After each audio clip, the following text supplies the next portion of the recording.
अस्सलाम वालेकुम स्टूडेंट्स, आज का जो हमारा टॉपिक है उसका नाम है मोलर वॉल्यूम। हमने लास्ट टाइम डिस्कशन की थी कि मोल्स क्या होते हैं। मोल हमारे पास क्या होता है, किसी भी सब्सटेंस का जब हम इतना मास ले लेते हैं कि उसमें एवोगाड्रो नंबर ऑफ पार्टिकल्स आ जाएं तो उसको मोल कहते हैं। उसी कॉन्टेक्स्ट में आज हमारे पास है मोलर वॉल्यूम। बेसिकली ये मोल और वॉल्यूम का रिलेशनशिप डिस्क्राइब करता है कि अगर आप किसी भी सब्सटेंस का एक मोल कंसीडर करेंगे स्टैंडर्ड टेम्परेचर एंड प्रेशर पे। अब स्टैंडर्ड टेम्परेचर और प्रेशर क्या है? स्टैंडर्ड टेम्परेचर और प्रेशर, जैसे आपके पास 25 डिग्री रूम टेम्परेचर जो स्टैंडर्ड टेम्परेचर होता है और 1 atm प्रेशर जो होता है वो स्टैंडर्ड प्रेशर होता है। अगर स्टैंडर्ड टेम्परेचर और प्रेशर पे आप किसी भी गैस का एक मोल कंसीडर करेंगे तो उसका वॉल्यूम हमेशा 22.414 डेसीमीटर क्यूब होगा, इर्रिस्पेक्टिव ऑफ मैस। मैस से में कोई कंसर्न नहीं है। आप एक मोल हाइड्रोजन का ले लो या एक मोल मीथेन गैस का ले लो, इन दोनों का देखिए मैस डिफरेंट होता है। हाइड्रोजन का होता है 2 और मीथेन का 16, लेकिन दोनों का वॉल्यूम सेम होगा। क्यों? क्योंकि ये दोनों 1 मोल के बराबर हैं। हमें मैस से कंसर्न नहीं है, हमें बेसिकली नंबर ऑफ मोल्स से कंसर्न है। अगर मोल्स बराबर होंगे किसी भी दो गैसेस के तो उनका वॉल्यूम भी बराबर होगा। लेकिन कंडीशन क्या है? स्टैंडर्ड कंडीशन टेम्परेचर की। टेम्परेचर और प्रेशर स्टैंडर्ड कंडीशन पे होना चाहिए। किसी भी दो गैसेस का अगर नंबर ऑफ मोल्स बराबर होंगे तो उनका वॉल्यूम बराबर होगा, इर्रिस्पेक्टिव ऑफ मैस। हमें मैस से कंसर्न नहीं, हमें नंबर ऑफ मोल्स से कंसर्न है। मोलर वॉल्यूम क्या होता है? बेसिकली जैसे उसका वर्ड डिस्क्राइब कर रहा है, मोलर वॉल्यूम है ये। एक मोल गैस आप लेंगे तो उसका जो वॉल्यूम होगा उसका मोलर वॉल्यूम कहेंगे, और उस वॉल्यूम की एक फिक्स वैल्यू होती है जो कि 22.414 डेसीमीटर क्यूब होती है। ये आपकी बुक में डेफिनेशन लिखी हुई है, आप वहाँ से इस डेफिनेशन को देख सकते हैं। इसी की बेस पे आगे एग्जांपल है जो कि हमें मोलर वॉल्यूम समझने में हेल्पफुल होगी, हम उसको देखते हैं। मैं उसकी स्टेटमेंट रीड कर देता हूँ आपके लिए। स्टेटमेंट है, a well known ideal gas is enclose in a container having volume of 500 centimetre cube at STP। आपके पास एक आइडियल गैस है जो कंटेनर में है जिसका volume 500 centimetre cube at standard temperature and pressure है। It comes out to be 0.7 gram. उसका जो मैस होता है वो 0.72 ग्राम्स होता है। What is the molar volume of this gas? इसका हमने मोलर मैस बताना है। हमें इसका वॉल्यूम गिवन है, मैस गिवन है, मोलर मैस पूछा गया है। तो उसके सिलसिले में हम क्या करेंगे, हमें यहाँ पे यूनिटरी मेथड की हेल्प लेनी पड़ेगी। जैसे हमें पता है कि 22.414 डेसीमीटर क्यूब किसी भी गैस का अगर हम लें तो वो 1 मोल के बराबर होता है। 22.414 डेसीमीटर क्यूब किसी भी गैस का अगर मैं लूँगा तो वो किसके बराबर होगा? 1 मोल। क्योंकि 1 मोल जो होता है वो इतना वॉल्यूम के बराबर होता है। 1 डेसीमीटर क्यूब जो होता है वो 1000 सेंटीमीटर क्यूब के बराबर होता है। हम सेंटीमीटर क्यूब में डील क्यों करना चाह रहे हैं? क्योंकि हमें जो क्वेश्चन की स्टेटमेंट है उसमें जो वॉल्यूम गिवन है वो सेंटीमीटर क्यूब्स में गिवन है।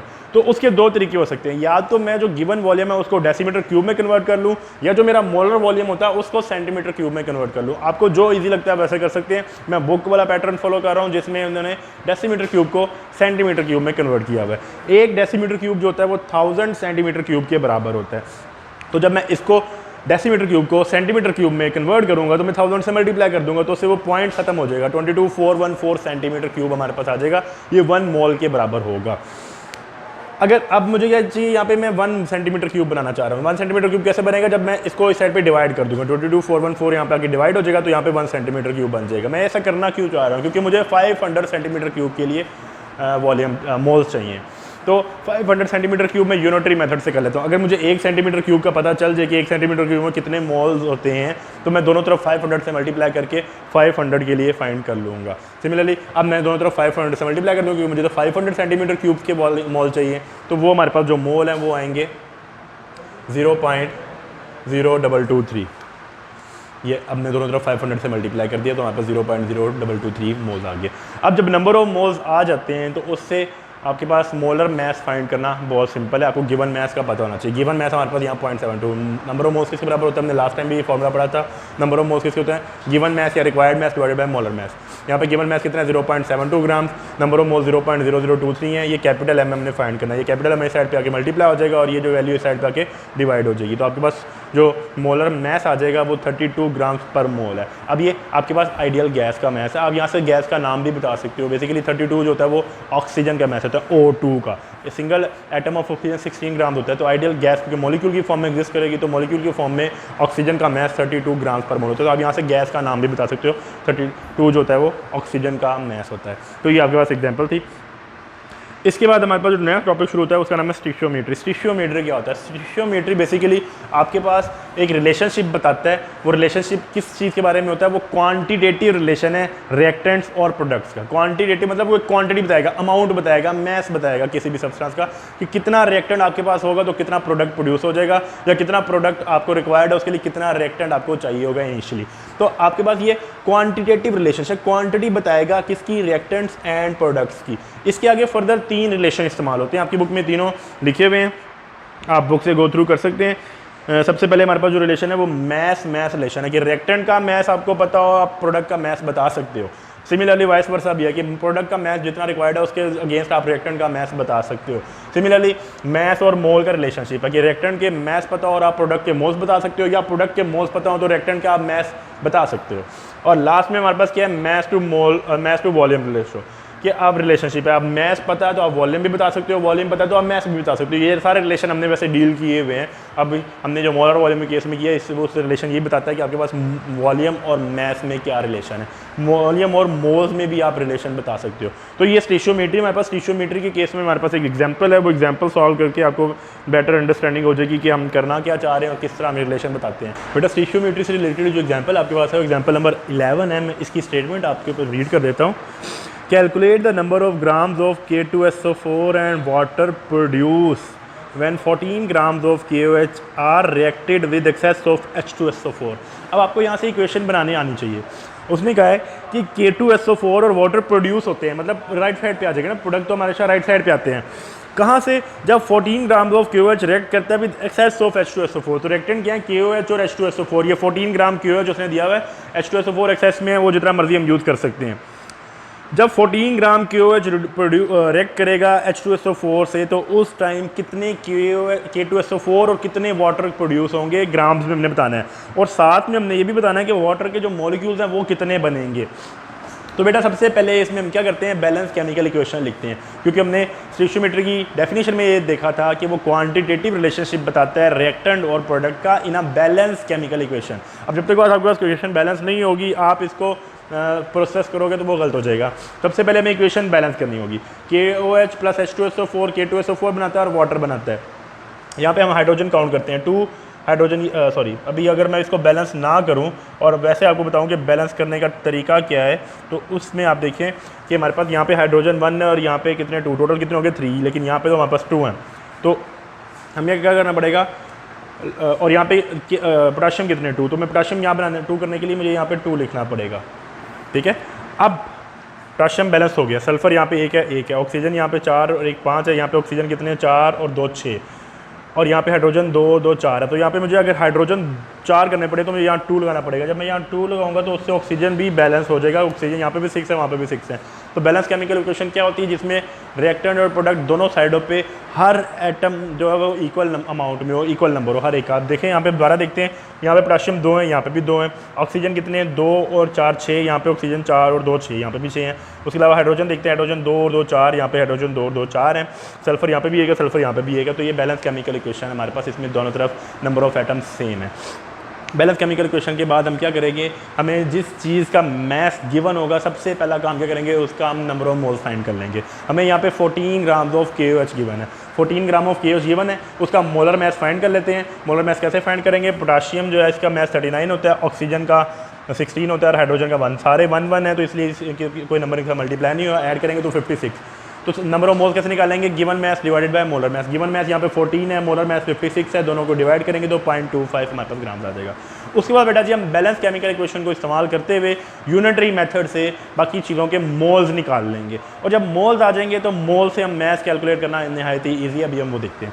अब बैलेंस केमिकल इक्वेशन में अब देखिए मुझे 2 चीज़ें चाहिए, KOH से K2SO4 भी चाहिए और KOH से वाटर चाहिए। तो सबसे पहले मैं KOH से K2SO4 के लिए सॉल्व कर लेता हूँ। KOH K2SO4 इन दोनों के साथ रिलेशन देख लेते हैं।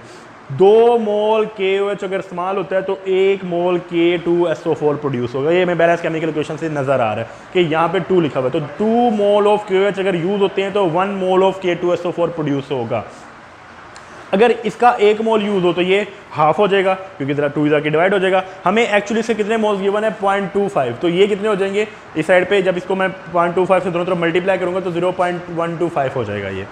तो ये हमारे पास K2SO4 के मोल आ जाएंगे। मैं फिर से एक्सप्लेन करता हूँ आपके लिए। देखिए हम क्या करेंगे, हम बैलेंस केमिकल इक्वेशन को इस्तेमाल करते हुए इन दोनों के दरमियान रिलेशन बनाएंगे, जिसको यूनिटरी मेथड, सिंपल आपने मैथ्स में पढ़ा होगा, यूनिटरी मेथड कहते हैं कि 2 मोल KOH यूज़ हो रहा है और 1 मोल K2SO4 प्रोड्यूस हो रहा है। अगर ये 1 मोल होता तो ये हाफ हो जाता, और अगर ये 0.25 है तो ये 0.25 का हाफ हो जाएगा, 0.125 हो जाएगा। तो ये हमारे पास K2SO4 के मोल्स प्रोड्यूस हो गए हैं। अब जब हमारे पास K2SO4 के मोल जो प्रोड्यूस हुए हैं वो आ गए हैं, तो उससे हम मैथ फाइंड कर सकते हैं, बड़ा इजी। उसके लिए हमें मोलर मैथ चाहिए होगा, तो हम सबसे पहले K2SO4 का मोलर मैथ फाइंड कर लेते हैं। K2SO4 का मोलर मैथ कैसे फाइंड करेंगे, यहाँ पे पोटेशियम के 2 एटम्स हैं, 2 × 39 जो उसका मैथ है, प्लस सल्फर का 1 एटम है, सल्फर का मैथ 32 होता है, प्लस ऑक्सीजन के 4 एटम है, 4 × 16 ये हमारे पास आ जाएगा। हम इसको ऐड अप करेंगे तो 174 आ जाएगा। अब रिक्वायर्ड मैथ कैसे फाइंड करेंगे, हमने रिलेशन पढ़ा हुआ मोल का, नंबर ऑफ मोल्स किसके बराबर होते हैं, मैथ ओवर मोलर मैथ। तो अगर मुझे गिवन मैथ चाहिए तो ये n multiply by number of moles multiply by math हो जाएगा। नंबर ऑफ मोल्स 0.125 है, मल्टीप्लाई बाय 174, तो रिक्वायर्ड मैथ 21.7 ग्राम। ये हमारे पास 21.75 ग्राम जो है ये प्रोड्यूस होगा 14 ग्राम्स ऑफ KOH से। अगर हमारे पास 14 ग्राम KOH हो तो उससे हमारे पास 21.75 K2SO4 प्रोड्यूस हो जाएगा। सेम ये सारा काम हम वाटर के लिए भी करेंगे। अब बैलेंस केमिकल इक्वेशन से इनका रिलेशन बनाते हैं दोबारा। 2 मोल KOH के यूज़ हो तो 2 मोल वाटर प्रोड्यूस होगा, 2:2। अगर इसका 1 हो तो इसका भी 1 हो जाएगा, इसके 0.25 हो तो इसका भी 0.25 हो जाएगा। सिमिलरली हम इसका मैथ फाइंड करते हैं, तो मोलर मैथ ऑफ वाटर आपको पता है 18 होता है। 18 कैसे होगा, 2 × 1 हाइड्रोजन का मैथ 1 होता है, 2 एटम है, 2 × 1 प्लस 1 × 16 ऑक्सीजन का मैथ 16 होता है। तो 2 + 16 ये 18 हो जाएगा, हमारे पास मैथ ऑफ वाटर का 18 आ जाएगा। तो मैथ अगर आ गया तो वहाँ से हम रिक्वायर्ड मैथ फाइंड कर लेते हैं। रिक्वायर्ड मैथ का फॉर्मूला क्या होगा, number of moles multiply by molar math. Number of moles 0.25 है और मोलर मैथ 18 है, इनको मल्टीप्लाई करेंगे तो 4.5 ग्राम हमारे पास वाटर का मैथ आ जाएगा। तो अगर हमारे पास 14 ग्राम KOH हो तो उससे वाटर कितना प्रोड्यूस होगा, 4.5। बेटा जी ये हमने मैथ तक का पार्ट कर लिया। इसके बाद उसने एक एडिशनल इन्फॉर्मेशन मांगी हुई है, वो ये कहता है कि वाटर के मॉलिक्यूल्स बताएं। तो वाटर के मॉलिक्यूल्स फाइंड करने के लिए हमने एवोगैड्रो वाला रिलेशन इस्तेमाल करना है कि किसी भी चीज़ की अगर आपको नंबर ऑफ मोल्स पता हो तो उसको सिंपल एवोगैड्रो नंबर से मल्टीप्लाई कर देंगे तो नंबर ऑफ पार्टिकल आ जाएंगे। यहाँ पे वाटर के केस में नंबर ऑफ पार्टिकल हमारे पास मॉलिक्यूल्स होंगे। तो सिंपल रिलेशन है कि नंबर ऑफ मॉलिक्यूल्स फाइंड करने के लिए वाटर के जो आपके पास प्रोड्यूस नंबर ऑफ मोल्स हैं उसको मल्टीप्लाई कर देंगे एवोगैड्रो नंबर से। वाटर के जो मॉलिक्यूल प्रोड्यूस हुए थे, नंबर ऑफ मोल्स प्रोड्यूस हुए थे वो 0.25 था। 0.25 को हम 6.02 10⁻23 से मल्टीप्लाई कर देंगे तो ये हमारे पास 1.5 10⁻23 मॉलिक्यूल्स आ जाएंगे। ये वाटर के मॉलिक्यूल्स हैं। आपसे अगर वो स्टेटमेंट चेंज करके ये कह दे कि वाटर की बजाय K2SO4 के मॉलिक्यूल्स बताएं, तो आपने सिर्फ कुछ भी नहीं करना, यहाँ पे जो n है n की वैल्यू K2SO4 वाली प्लेस कर देनी जो कि 0.125 है। तो ये आप हमारे पास एग्जांपल थी जिसे हम स्टीशियोमेट्री को थोड़ा सा समझने में मदद मिली है, जिसमें हम देखें कि रिलेशनशिप कैसे पता चलता है हमें।